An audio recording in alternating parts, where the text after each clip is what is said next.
दुश्मनाची काढत्यान 1 to 5 speed थोड्यान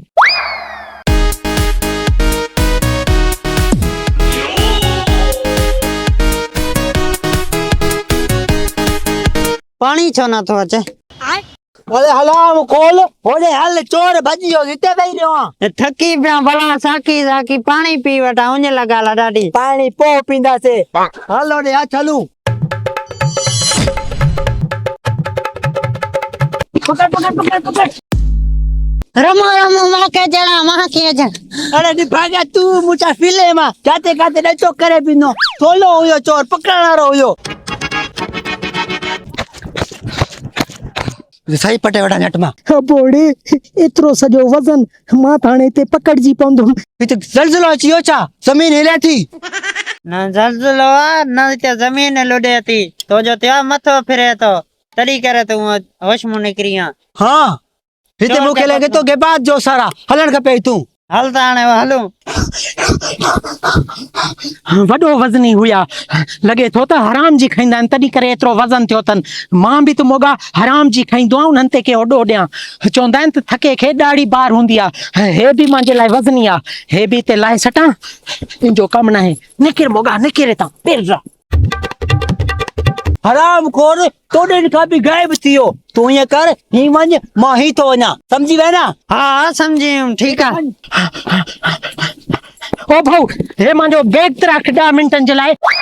ना ना मैं बैग न संभालींदुम तो जो ये ना कर बेली हे मुंजो बैग रख 10 मिनटन का पो खणी अंदो साईं ता न बाबा न बैग संभालींदुम तो जो यार गाल के समझना माके थोड़ो इमरजेंसी कम थी पियो मांजो बैग रख तो जो मैं बैग रखा मैं तो को सुनाण दो ही ना मैं बैग किए रखा गाल के समझना हे बैग पकड़ मां के मुश्किल में ना विजी छडे ना ना तो ते का मुश्किल ना अचण दींदुम जमल मां मोट दुम ना तो पतो के 50,000 रुपयो नट कैश दींदुम 50,000 दे थो इनाम तो मैं इन बैग के लुकाया तो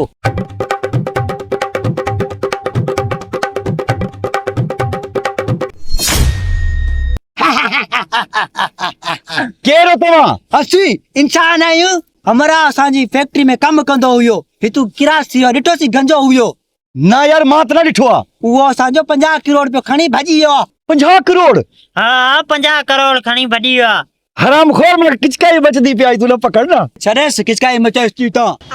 ए गाल बुध यो गंजो तके नजर अचे ना बुड़ी बुड़ी तो काल कंजई ठीक आ वो भाऊ मुखे तो पांजो बैग संभारे रे वापस केड़ो बैग हे जको 10 मिनट पहला तोखे मां संभारे दिनो हो माखे लगे तो तू चोर आई तू चोरी कंदो आई ओ भाऊ चोरी भी तो मां मजबूरी में अची करे कई हम तू मां का पूछ ना मां जी घरवारी जी तबीयत सही ना है अस्पताल में बीमार पईया उनते डॉक्टर चवे तो खोड़ सजा पैसा लगदा तदी भी मां मजबूरी में अची करे भाऊ मां चोरी कयम मां चोर ना या वो बैग तो मां मालकन के संभारे न उन जो जंजो हुयो ओ भाऊ हाने मांजे पैसन जो छा थींदो यार कोई नथो इमदाद करे मुजी मां तो के इमदाद कया तो हे पूरा 2 लाख रुपया थी हे पूरा 2 लाख रुपया सुठे अस्पताल में तू इलाज कराई जाई जो हां भाऊ तो जी बड़ी मेहरबानी पैसा जी मां खुशबू वठा 50 करोड़ रुपया हेत भोरान मिट्टी जा मां बर्बाद थियम मजा 2 लाख रुपया भी वयो तोड़े के चक मोड़े आया से 2 लाख रुपया कढ़ाया यो मास हां हां टेक जी यहाँ से रोज ने भागा टाइम ते आया करो सुबह वरी बियो शिकार फसाइंदा सी हे वट 5000 तुंजा 5000 तो जा खोड़न पैसा छो कुछ ब्याह ते दे ना हे ब्याह बाकी हराम खोरो होटल ते हलू था बकरो गोश्त खवाइंदो साम मोगे जी मार खबर ना चार हलाई ता